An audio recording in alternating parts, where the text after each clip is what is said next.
If you're planning retirement and want to avoid costly mistakes that most retirees make, subscribe because this channel focuses only on simple, real retirement advice.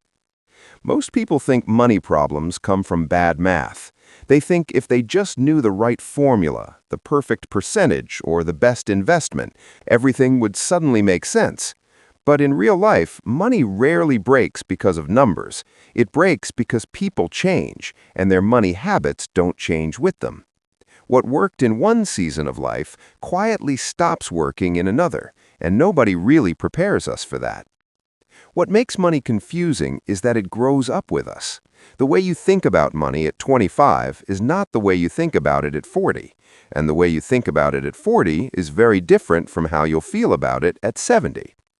The mistake most people make is trying to use one mindset for every stage of life.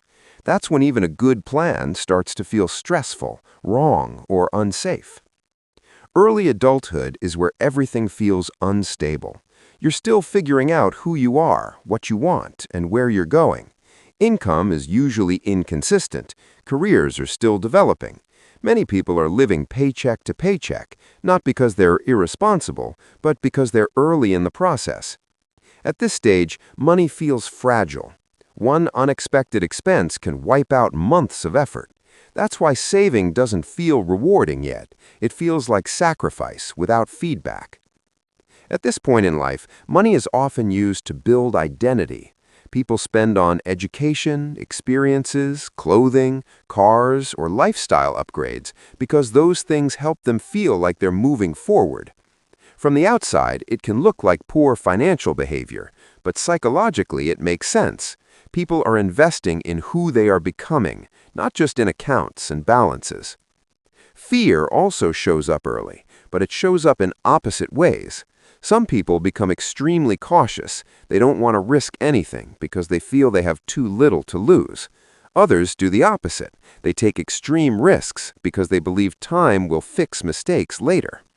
Both behaviors come from uncertainty, not logic. What actually matters most at this stage isn't perfection, it's participation.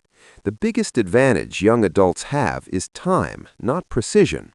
Starting small, staying consistent, and continuing even when progress feels slow does more for long-term outcomes than trying to make everything optimal. A simple plan that you stick with beats a perfect plan you abandon. Automation becomes powerful here. When saving and investing happen automatically, you don't have to rely on motivation. You remove emotion from the decision. The real danger at this stage isn't choosing the wrong investment, it's stopping completely because of fear, confusion, or comparison. As people move into midlife, money starts to feel heavier. This is when income usually increases, responsibilities multiply, and financial decisions feel more permanent. There may be a family involved now, children, a home, other people depending on you. Money stops being about possibility and starts being about protection. Balances grow, but so does anxiety. Losing money now feels worse than gaining money feels good. People begin to worry not about how much they can grow, but about how much they could lose. This is where many investors become overly reactive. They check accounts constantly. They respond emotionally to market swings. They make changes based on headlines instead of plans. Ironically, being more involved doesn't lead to better results. Over-monitoring creates stress. Stress leads to emotional decisions. Emotional decisions reduce long-term returns. Discipline becomes more important than intelligence. The investors who do best during this phase are not the ones who make the most changes. They are the ones who follow rules and ignore noise. Spending also becomes complicated here. Even when people can afford things, they often feel guilty spending money on themselves. Money now represents safety, responsibility, and stability. Spending can feel selfish even when it isn't. This emotional tension is common and normal, but it's rarely talked about. One helpful shift during this phase is mental separation. Short-term goals and long-term goals should not feel like they are competing with each other. When everything is lumped together, volatility feels overwhelming. When money has a purpose, uncertainty becomes easier to tolerate. The goal is not to eliminate fear, but to prevent fear from controlling decisions. As people approach retirement, the emotional weight of money changes again. This is often when net worth is at its highest, yet confidence can be surprisingly low. There is no longer the safety net of time. You can't simply work longer or save more to fix mistakes. Decisions feel final, and that makes risk feel dangerous. Many people reduce risk earlier than the math suggests they should. It isn't because they're irrational, it's because they're human. The idea of a market downturn just before or just after retirement feels terrifying. Even if a portfolio could recover over time, the emotional cost feels too high. Another surprising pattern shows up here. Many retirees spend far less than they safely could. Even with strong portfolios, spending often starts low and declines over time. Fear of running out of money, future healthcare costs, and uncertainty about longevity all play a role. But there's also something deeper happening. Priorities change, energy changes, complexity becomes exhausting. At this stage, people stop thinking in terms of net worth and start thinking in terms of income. They don't want to know how much they have, they want to know if they're okay. Predictable cash flow becomes more valuable than maximizing returns. Stability becomes more important than optimization. People don't retire on account balances, they retire on paychecks.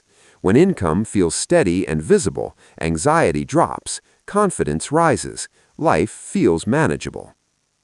This is why reframing wealth as income instead of assets can dramatically improve peace of mind. Later in retirement, simplicity becomes the goal. Fewer accounts, fewer decisions, fewer things to track. Complexity, which once felt smart, now feels like a burden. This isn't about losing capability, it's about choosing where to spend mental energy. Most people would rather focus on living than managing finances. Research consistently shows that simpler systems are followed more reliably. A plan that is slightly less efficient but easy to maintain often performs better than a complex plan that creates confusion or mistakes. At this stage, money is no longer about growth, it's about comfort, clarity, and meaning. When you look at the full picture, three major shifts appear across a lifetime. First, moving from saving to spending is harder than most people expect. Using money confidently requires a different skill set than accumulating it. Second, risk tolerance doesn't increase smoothly with wealth. As people have more to lose, fear often grows. And third, what feels safe emotionally doesn't always lead to the best long-term outcomes. The biggest mistake people make with money isn't choosing the wrong investment, it's failing to adapt. A good financial plan is not fixed, it evolves as your life evolves. When your strategy matches how you think, feel, and live at each stage, money becomes a tool instead of a source of stress. And that's the real goal. Not perfection, not optimization, but a plan that grows with you and supports the life you're actually living.